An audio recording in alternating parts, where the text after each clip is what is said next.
جب معراج کا واقعہ ہوا تو یہ بہت عجیب و غریب واقعہ تھا۔ تو آقا کریم نے جب اعلان کیا کہ بتایا کہ اللہ نے یوں مجھے خلوتوں میں بلایا، تو قریش نے سمجھا کہ اس سے بڑھ کر اور موقع کیا ملے گا پراپیگنڈے کا۔ تو کہا ابو بکر کوئی نئی بات سنی ہے؟ کہا تم سنا دو۔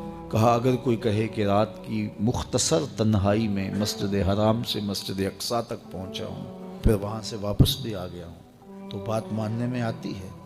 آپ نے برجستہ کہا بالکل ماننے میں نہیں آتی۔ اتنے مختصر وقت میں مسجد اقصیٰ جائے اور پھر پلٹ کے بھی آ جائے، کم از کم 2 ماہ چاہیے۔ 1 مہینہ جاتے ہوئے لگتا ہے، 1 مہینہ آتے ہوئے لگتا ہے۔ کوئی چھو کے بھی آئے تو 2 ماہ چاہیے۔ تو سمجھا کہ لوہا خوب گرم ہو گیا، اب چوٹ ٹکانے پہ بیٹھے گے۔ کہا ماننے میں نہیں نہ آتی؟ کہا بالکل نہیں ماننے میں آتی۔ تو کہا پھر تیرا یار ہی تو کہتا ہے۔ تو حضرت ابو بکر صدیق نے فرمایا وہ واقعی کہتے ہیں؟ کہا ہاں انہی کا کہنا ہے۔